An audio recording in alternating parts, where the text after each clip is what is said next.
प्यारे विद्यार्थियों, अपना ये हिंदी व्याकरण का दूसरा वीडियो है। इससे पहले हम लोगों ने हिंदी व्याकरण में विशेषण, उसके भेदों की परिभाषा और उदाहरणों को समझा था। आज हम इस वीडियो के अंदर क्रिया की परिभाषा, भेद और उदाहरण को समझने का प्रयास करेंगे। नाम से स्पष्ट है, क्रिया।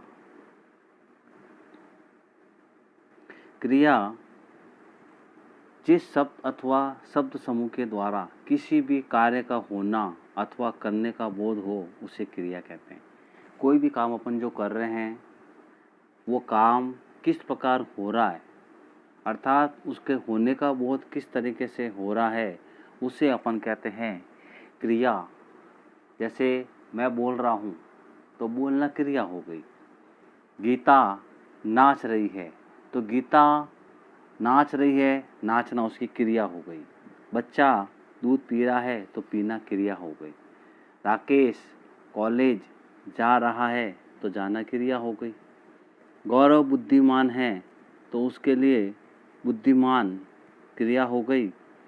शिवाजी बहुत वीर थे, तो इसमें थे और है, ये दोनों शब्द जो है क्रिया का बोध करा रहे। इन सभी से किसी भी कार्य के करने अथवा होने का बोध हो रहा है, इसलिए ये सब क्रिया हैं। इसके अलावा क्रिया खाना, बैठना, उठना, दौड़ना, पीना, चलना, नहाना, भागना, जितनी प्रकार की गतिविधियां हम करते हैं वो सभी गतिविधियां कहलाती है। ये सब क्रियाएं हैं। क्रिया जो भी अपन काम कर रहे हैं वह क्रिया में ही आता है। आइए हम आगे क्रिया भेदों को समझते हैं। क्रिया के भेदों को मुख्य रूप से दो आधारों पर विभाजित किया गया है। पहला है कर्म के आधार पर, दूसरा है प्रयोग, रचना एवं अन्य आधार पर। सबसे पहले हम समझेंगे कर्म के आधार पर। कर्म के आधार पर क्रिया को दो भागों में बांटा गया है, अकर्मक क्रिया और सकर्मक क्रिया। सकर्मक क्रिया के दो भेद हैं, एक कर्मक क्रिया और द्विकर्मक क्रिया। उसी तरीके से प्रयोग, रचना एवं अन्य आधार पर क्रिया के भेद, जिनको 6 भागों में बांटा गया है। सामान्य क्रिया, नाम धातु क्रिया, पूर्वकालिक क्रिया, संयुक्त क्रिया, प्रेरणार्थक क्रिया और अपूर्ण क्रिया। आइए हम सबसे पहले कर्म के आधार पर क्रिया के भेदों को समझने का प्रयास करते हैं। क्रियाओं का निर्माण धातुओं से होता है, अर्थात क्रिया का मूल रूप धातु कहलाता है। जैसे लिख, पढ़, जा, खा, गा, रो, पा आदि इन धातुओं से मिलकर क्रिया शब्द बनती है। जैसे लिख से लिखता, पढ़ता, खा से खाना, गा से गाना, गाता, रोना, पाना, ये सारी क्रियाएं, इन सभी का निर्माण जो है धातुओं से हो रहा है, इसलिए क्रिया का मूल रूप धातु कहलाता है। आइए सबसे पहले हम समझते हैं क्रिया के भेद, अकर्मक क्रिया और सकर्मक क्रिया। अकर्मक क्रिया, अकर्मक क्रिया जो होती है, जिन क्रियाओं का फल सीधा कर्ता पर ही पड़े, अर्थात जिसका सीधा फल कर्ता पर ही हो, वे अकर्मक क्रिया कहलाती है। कहने का अर्थ यह है कि कर्ता और क्रिया के अलावा इसके अंदर और कुछ भी नहीं होता है। ऐसे अकर्मक क्रियाओं को कर्म की आवश्यकता भी नहीं होती है। अकर्मक क्रियाओं के उदाहरण देखिए। गौरव रोता है तो गौरव करता है, रोना क्रिया हो गई, इसके अंदर कर्म कहीं पर भी नहीं है। सांप रेंगता है तो सांप रेंग रहा है, तो कर्ता और क्रिया के अलावा इसमें और कुछ भी नहीं है। रेलगाड़ी चलती है। कुछ अकर्मक क्रियाएं जैसे लज्जाना, होना, बढ़ना, सोना, खेलना, अकड़ना, डरना, बैठना, हंसना, उगना, जीना, दौड़ना, रोना, ठहरना, चमकना, डोलना, मरना, घटना, फांदना, जागना, बरसना, उछलना, कूदना आदि, ये क्रियाएं कर्ता तक ही सीमित रहती है, इससे आगे नहीं बढ़ती है, इसलिए ऐसी क्रियाओं को हम अकर्मक क्रिया कहते हैं। आइए हम देखते हैं इसका दूसरा भेद, सकर्मक क्रिया। सकर्मक क्रिया बिल्कुल इससे थोड़ा सा इसके अंदर क्रिया के अंदर बदलाव होता है। पहले अकर्मक के अंदर क्रिया का फल सीधा कर्ता पर पड़ रहा है, इस क्रिया के अंदर क्रिया का फल कर्म पर पड़ता है कर्ता को छोड़कर, अर्थात वाक्य के अंदर कर्ता क्या क्रिया कर रहा है उस कर्म के ऊपर उस क्रिया का फल पड़ता है, इसलिए हम इसको कहते हैं सकर्मक क्रिया। इन क्रियाओं में कर्म का होना बहुत आवश्यक होता है। जैसे क्रियाओं के अन्य उदाहरण देखिए, जैसे मैं लेख लिखता हूँ, तो मैं कर्ता, लेख हो गया कर्म और लिखना हो गई क्रिया, तो क्रिया का सीधा फल इसमें कर्म पर पड़ रहा है। रमेश मिठाई खाता है, तो क्रिया का फल मिठाई पर पड़ रहा है। सविता फल लाती है, सविता क्या लेकर आ रही है? फल, तो क्रिया का फल सीधा फल पर गिर रहा है। भंवरा फूलों का रस पीता है, तो भंवरा फूलों का रस पी रहा है, यानी कर्ता कर्म कर रहा है फूलों का रस पीने का, तो क्रिया का प्रभाव कर्म पर ही पड़ रहा है। इसी के अंतर्गत एक भेद और आता है, द्विकर्मक क्रिया। सकर्मक क्रिया के दो भेद होते हैं, एक होता एक कर्मक, एक होता द्विकर्मक। सकर्मक क्रिया अपने आप में एक कर्मक क्रिया ही कहलाती है, क्योंकि इसमें एक ही कर्म विद्यमान रहता है। इसी का दूसरा भेद होता है द्विकर्मक क्रिया। जिन क्रियाओं में एक साथ दो कर्म होते हैं वे द्विकर्मक क्रियाएं कहलाती है। जैसे मैंने श्याम को पुस्तक दी, तो पहला कर्म हो गया श्याम, दूसरा कर्म हो गया पुस्तक और दी हो गई क्रिया। सीता ने राधा को रुपए दिए, तो पहला कर्म हो गया राधा, दूसरा कर्म हो गया रुपए और देना हो गया कर्म। तो देना और दी दोनों इसके अंदर कर्म है, देना क्रिया के दो कर्म हैं। उसी तरीके से जिन क्रियाओं के दो कर्म होते हैं, जिस वाक्य में एक साथ दो कर्म आ जाते हैं, वे द्विकर्मक क्रियाएं कहलाती है। मैंने श्याम को पुस्तक दी, सीता ने राधा को रुपए दिए, माँ ने बच्चे को दूध पिलाया, तो बच्चा और दूध दोनों कर्म है, क्रिया उसमें एक ही है। अर्थात जिन क्रियाओं के एक साथ दो कर्म होते हैं वे द्विकर्मक क्रियाएं कहलाती है। आइए हम अब आगे प्रयोग की दृष्टि से क्रिया के भेद को समझने का प्रयास करते हैं। प्रयोग की दृष्टि से क्रिया के 5 भेद माने जाते हैं। उसी में पहला भेद है सामान्य क्रिया। जहाँ केवल एक क्रिया का प्रयोग होता है वह सामान्य क्रिया कहलाती है। जैसे आप आए, तो आप कर्ता हो गए और आना क्रिया हुई। कर्ता और क्रिया के अलावा इसमें और कुछ नहीं होता है, केवल एक क्रिया का प्रयोग होता है।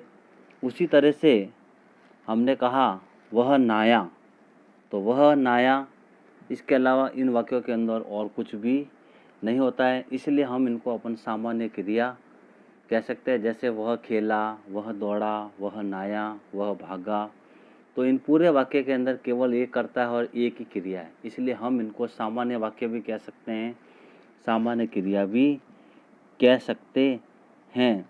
आगे हम देखते हैं संयुक्त क्रिया।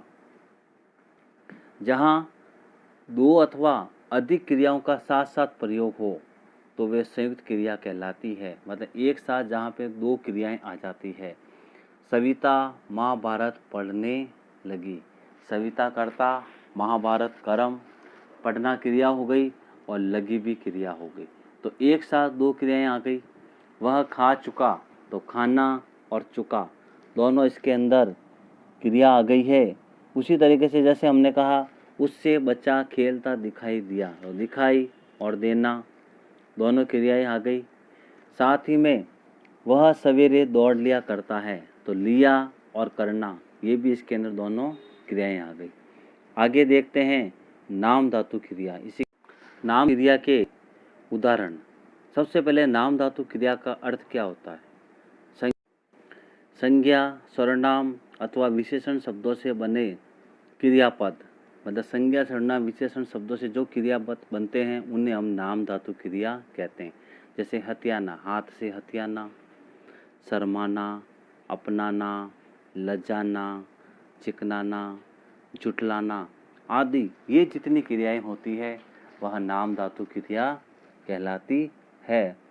आइए हम इसका अगला भेद देखते हैं।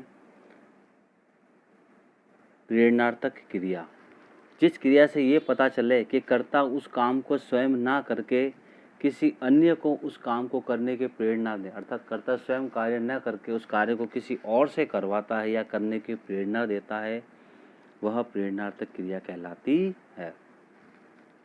ऐसी क्रियाओं के दो कर्ता होते हैं, प्रेरक कर्ता और प्रेरणा प्रदान करने वाला।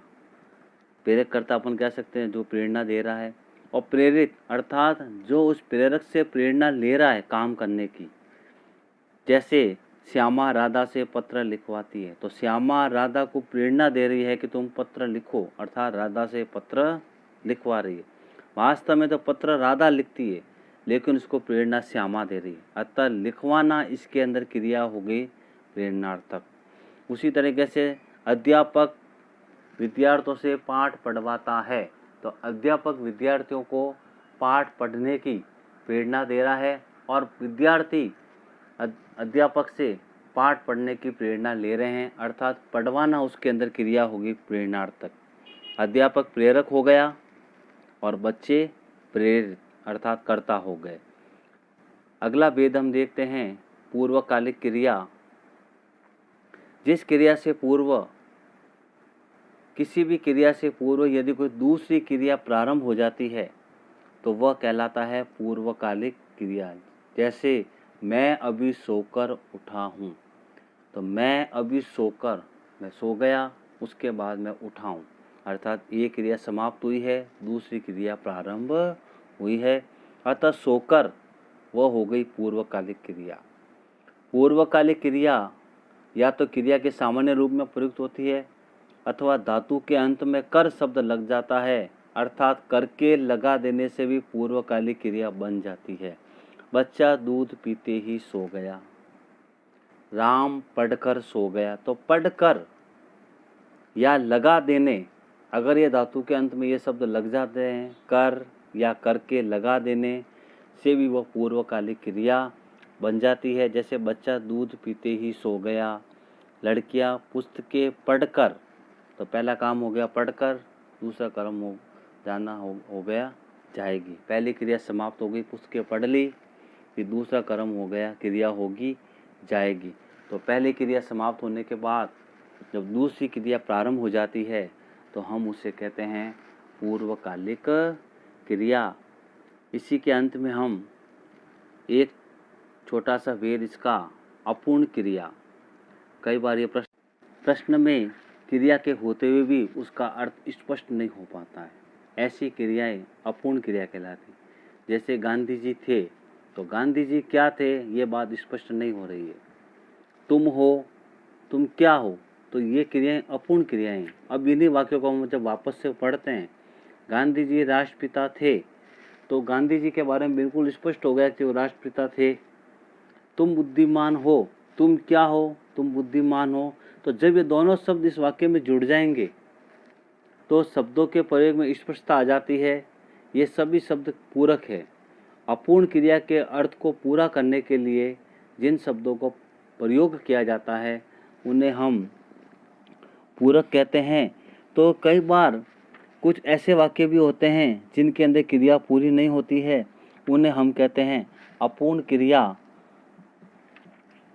तो इस प्रकार हमारा ये क्रिया का अध्याय पूरा हुआ। इसमें हमने क्रिया के भेद, उनकी परिभाषा और उनके उदाहरणों को समझा, और अब हम इसमें क्रिया के प्रमुख भेद, कर्म के आधार पर अकर्मक, सकर्मक और द्विकर्मक की परिभाषा लिखते हुए उनके उदाहरणों को गृह कार्य में करना है। साथ ही में हमें क्रिया के प्रयोग के आधार पर जो क्रिया के भेद हमने समझे हैं उनके भी 3-3 उदाहरण अपनी अभ्यास पुस्तिका में करने हैं और समझने हैं। इस प्रकार हमारा यह अध्याय क्रिया का समाप्त होता है। धन्यवाद।